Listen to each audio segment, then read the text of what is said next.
Hello friends, let us start the newspaper reading. तो चलिए newspaper पढ़ना शुरू करते हैं। India a key market will continue to invest. क्या अर्थ हुआ? इंडिया भारत एक की का मतलब होता है मुख्य या प्रमुख। मार्केट को शॉर्ट में इस तरह से लिख दिया है और मार्केट का अर्थ आप जानते हो, बाजार। विल कंटिन्यू, कंटिन्यू का मतलब होता है जारी रखना। टू इन्वेस्ट, इन्वेस्ट का मतलब होता है निवेश करना। तो क्या टोटल का अर्थ हो रहा है कि भारत एक मुख्य बाजार है और निवेश करना जारी रखेंगे। देखिए यहाँ पे कोमा लगा है और यहाँ पे विल से जो है नेक्स्ट पार्ट शुरू हो रहा है, तो इसका मतलब यहाँ पे किसी कंपनी का नेम छिपा हुआ है। तो टोटल का क्या अर्थ हो रहा है इस तरह से करके कि भारत एक मुख्य बाजार है और जिस भी कंपनी का नेम छिपा हुआ है उसके लिए बोल रहा है कि वो कंपनी भारत के अंदर निवेश करना जारी रखेगी। अब न्यूज़ को डिटेल में पढ़ेंगे तो फिर सारी चीज़ें वहाँ पे पता लगेंगी कि कौन सी कंपनी है और क्या मामला है, और इंग्लिश के भी कई सारे न्यू वर्ड्स आपको यहाँ पे सीखने के लिए मिलेंगे। Tokyo, Japanese auto major Honda motor Corporation will continue to invest in India. Japanese का अर्थ होता है जापान की, ऑटो मेजर, मेजर का अर्थ होता है बड़ा या बड़ी। ऑटो का मतलब यहाँ पे ऑटोमोबाइल कंपनी से, और ऑटोमोबाइल कंपनी कौन सी होती हैं, यानी कि जो कंपनी कार में, बाइक्स में या अदर व्हीकल में डील करती है तो उसको ऑटोमोबाइल कंपनी कहते हैं, और जिसका नाम है होंडा मोटर कॉरपोरेशन। अब भाई होंडा मोटर कॉरपोरेशन को तो सभी जानते हैं, आपने होंडा की बाइक भी चलाई होगी, आपने होंडा की कार चलाई होगी, तो वो सब करके विल कंटिन्यू, तो ये होंडा मोटर कॉरपोरेशन जारी रखेगी टू इन्वेस्ट, इन्वेस्ट करना, निवेश करना इन इंडिया, भारत के अंदर। ठीक है, एक की मार्केट, क्योंकि भारत एक की मार्केट है, एक मुख्य बाजार है for its future growth strategy. इस कंपनी की जो फ्यूचर ग्रोथ स्ट्रेटजी है, फ्यूचर का मतलब भविष्य, ग्रोथ का मतलब विकास और स्ट्रेटजी का मतलब नीति या रणनीति, यानी कि होंडा मोटर कॉरपोरेशन की जो भविष्य में ग्रोथ स्ट्रेटजी है उसके लिए ये कंपनी भारत के अंदर निवेश करना जारी रखेगी। देखिए यहाँ पे एक वर्ड आया की का जो मतलब होता है वो चाबी होता है और की का मतलब मुख्य भी होता है। तो इस वर्ड को आम बोलचाल में भी काफ़ी यूज किया जाता है। तो आप की वर्ड को आम बोलचाल में किस तरह से यूज कर सकते हो? देखिए, जैसे मान लीजिए आपने कोई बहुत अच्छी डिश तैयार की, कोई खाने का आइटम बनाया और हमें बहुत पसंद आया, और हम जानना चाहते हैं कि आपने इस आइटम को बनाने के लिए किस किस चीज़ का प्रयोग किया। तो हम आपसे पूछ सकते हैं कि tell me the names of key ingredients you have used in this dish, यानी कि इस डिश को तैयार करने में आपने क्या क्या मुख्य इंग्रेडिएंट्स यानी कि की इंग्रेडिएंट्स यूज किए। While also accelerating electrification of vehicles in line, और ये कंपनी जो है इंडिया में निवेश करने के साथ साथ एक्सेलरेट करेगी। एक्सेलरेट का मतलब होता है बढ़ाना या तेज करना। जब आप बाइक या कार चलाते हो तो आप बोलते हो ना कि यार एक्सेलरेटर क्यों इतना तेज कर रहे हो, भीड़ बहुत है, कार को क्यों इतना एक्सेलरेट कर रहे हो, बाइक को क्यों इतना एक्सेलरेट कर रहे हो, एक्सेलरेटर कम करो या एक्सेलरेटर बढ़ाओ। तो ये वर्ड तो आप ज़रूर यूज करते होंगे कार या बाइक चलाते हुए। तो उसका मतलब होता है क्या? एक्सेलरेट का मतलब होता है बढ़ाना। तो ये कंपनी बढ़ाएगी किस चीज़ को? इलेक्ट्रिफिकेशन को ऑफ व्हीकल्स के। आजकल आप देख रहे होंगे कि इलेक्ट्रिक व्हीकल मार्केट के अंदर आ रही हैं और धीरे धीरे पेट्रोल और डीजल से लोग जो है स्विच कर रहे हैं इलेक्ट्रिक व्हीकल की ओर। तो इलेक्ट्रिक व्हीकल का जहाँ तक मामला है तो उसमें भी ये कंपनी जो है तेज़ी से काम करेगी विद इट्स ग्लोबल प्लान्स, क्योंकि इस कंपनी का जो ग्लोबल प्लान है, जो वैश्विक प्लान, वैश्विक योजना है, वो क्या है? टू अचीव, अचीव का मतलब होता है प्राप्त करना, प्राप्त करने की योजना है क्या? कार्बन न्यूट्रलिटी, कार्बन न्यूट्रलिटी को बाई 2050, 2050 तक। कार्बन न्यूट्रलिटी का क्या अर्थ हो गया भाई? जैसे कार्बन डाइऑक्साइड होती है, धुएं से निकलती है नहीं, कार या जो भी बाइक्स वगैरह हैं उसमें धुआं उत्पन्न होता है और धुएं से कार्बन निकलती है, कार्बन डाइऑक्साइड, उससे पोल्यूशन होता है। तो जो कार्बन न्यूट्रलिटी है उसको जीरो, कार्बन को जो है न्यूट्रल करना है, यानी कि कार्बन के थ्रू होने वाला जो पोल्यूशन है उसको जीरो करना है 2050 तक। ऐसा जो है कंपनी का योजना है। According to top company officials, according का मतलब होता है अनुसार, टॉप कंपनी ऑफिशियल्स, ऑफिशियल्स का अर्थ होता है अधिकारी। कंपनी के जो वरिष्ठ अधिकारी हैं उन्होंने ये वाली बात बताई कि भाई 2050 तक जो कार्बन इमिशन है, जो कार्बन का उत्सर्जन है, उसको न्यूट्रल करना है। ऐसा कंपनी का प्लान है।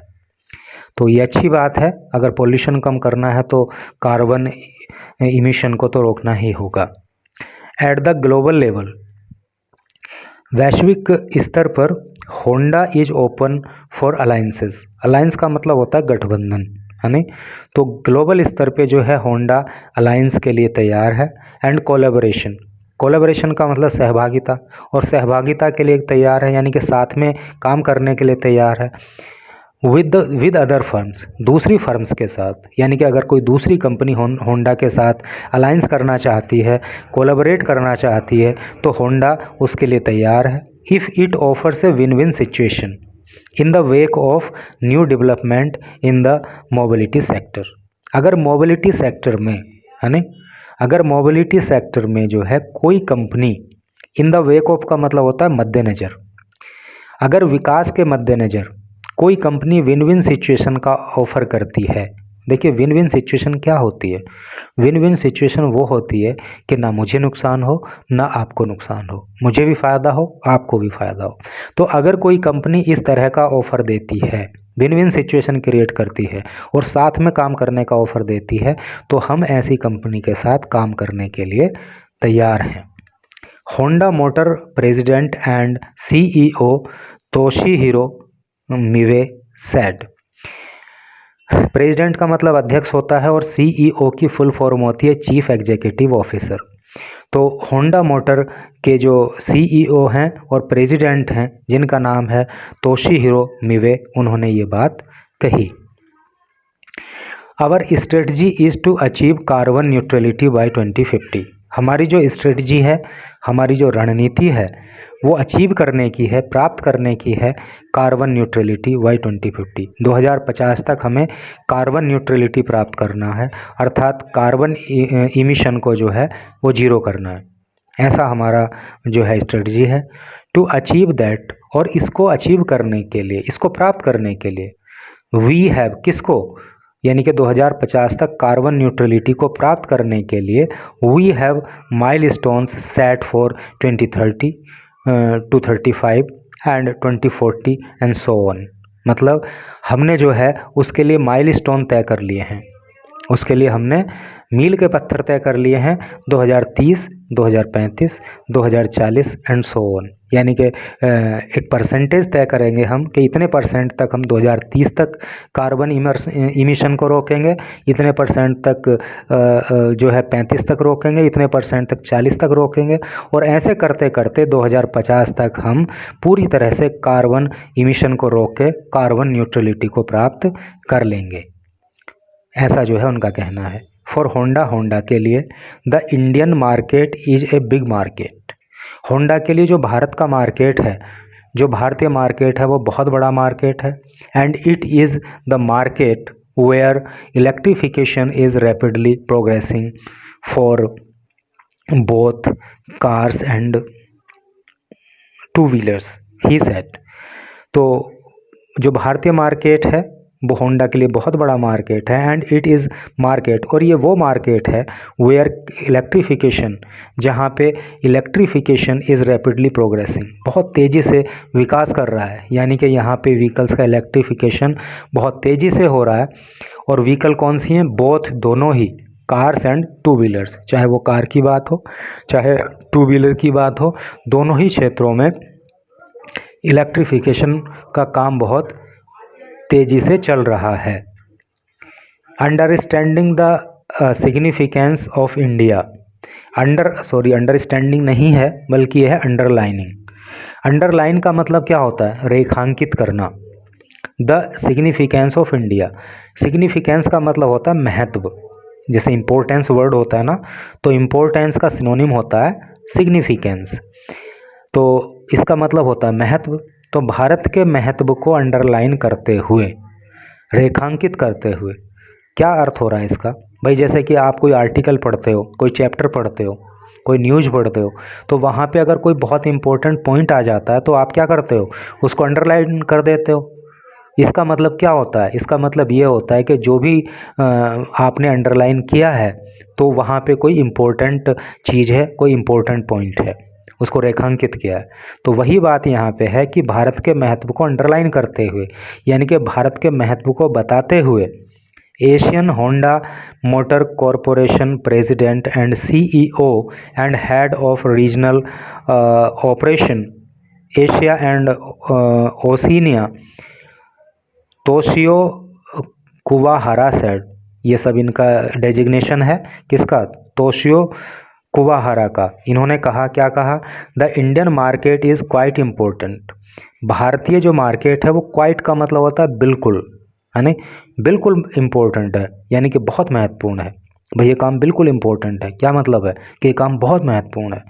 तो इंडियन मार्केट बहुत महत्वपूर्ण है फॉर अस, हमारे लिए, बिकॉज, क्योंकि, ऑफ इट्स स्केल, क्योंकि इसका, बिकॉज ऑफ का मतलब होता है के कारण, इट्स स्केल, स्केल का मतलब होता है स्तर या नाप, यानी कि जिस स्तर का भारतीय मार्केट है उस स्तर को अगर देखें तो ये हमारे लिए बहुत महत्वपूर्ण है। यहाँ के, यानी कि यहाँ पे बहुत सारी संभावनाएं हैं, बहुत सारी अपॉर्चुनिटीज़ हैं। It is already number 7 in the world for us, और हमारे लिए ये विश्व में 7वें नंबर का मार्केट है। In terms of unit sold, किस टर्म में, यानी कि किस संदर्भ में? यूनिट सोल्ड के मामले में, यानी कि यहाँ पर जो कार, जो बाइक्स हमारी बेची जाती हैं, तो अगर उस नंबर को, उस संख्या को लेकर बात करें तो दुनिया के जितने भी देश हैं, तो जहाँ जहाँ भी हमारी बाइक और कार बेची जाती हैं, तो भारत उस संदर्भ में 7वां सबसे बड़ा देश है, यानी कि भारत के अंदर सबसे ज़्यादा 7वें नंबर पर हमारी कार और बाइक्स बेची जाती हैं। इसलिए हमारे लिए ये जो है बहुत इम्पोर्टेंट है। एक्सक्लूडिंग चाइना, देखिए एक वर्ड होता है इंक्लूड, एक वर्ड होता है एक्सक्लूड। इंक्लूड का मतलब होता है शामिल करना, है ना, मिलाना, मिलाकर, और एक्सक्लूड का मतलब होता है निकाल कर या अतिरिक्त। तो ये एक दूसरे के जो है एंटोनिम्स हैं।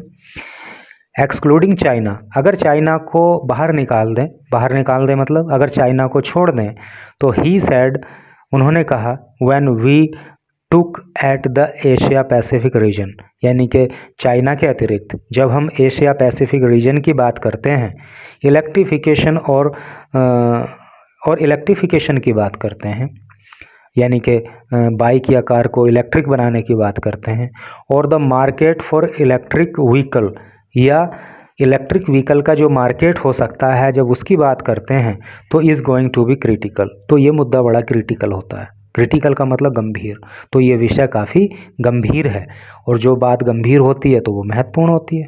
क्यों भाई? जो भी बात गंभीर होती है तो वो इम्पोर्टेंट होती है, तो ये मुद्दा बड़ा गंभीर है, बड़ा इम्पोर्टेंट है। And because India is an important one, और चूँकि भारत बड़ा महत्वपूर्ण है, यानी कि भारत भी जो महत्वपूर्ण देश हमारे लिए हैं उनमें से एक है, वी थिंक दैट, हम सोचते हैं कि should be an emphasis on India as well. Emphasis का मतलब होता है जोर या ध्यान, ऑन इंडिया, भारत पर एज वेल भी, इसलिए हम सोचते हैं कि भारत पर भी जोर दिया जाना चाहिए, भारत पर भी ज़्यादा से ज़्यादा ध्यान दिया जाना चाहिए, ऐसा हम सोचते हैं।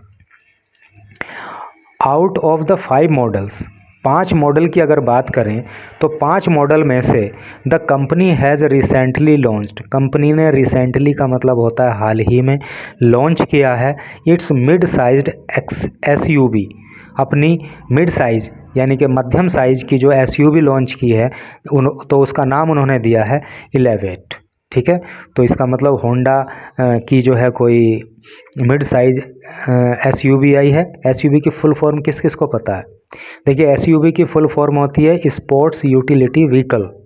ठीक है, तो होंडा कंपनी ने जो है कोई स्पोर्ट्स यूटिलिटी व्हीकल लॉन्च की है जिसका नाम इलेवेट दिया है, और अभी उसने हाल ही में 5 मॉडल लॉन्च किए हैं, जिसमें से एक ये वाली SUV भी शामिल है। आपको पता होगा पहले हीरो और होंडा दोनों कंपनी जो है मिलके काम किया करती थी, लेकिन बाद में हीरो अलग हो गई और होंडा अलग हो गई। तो इस तरह से करके न्यूज़ थी। तो मैं समझता हूँ कि आपको मैं बहुत आसान तरीके में सब कुछ समझा पाने में कामयाब हुआ होऊंगा, और अगर आपको यहाँ पे कुछ सीखने के लिए मिला है तो बहुत अच्छी बात है। And thanks for watching the video.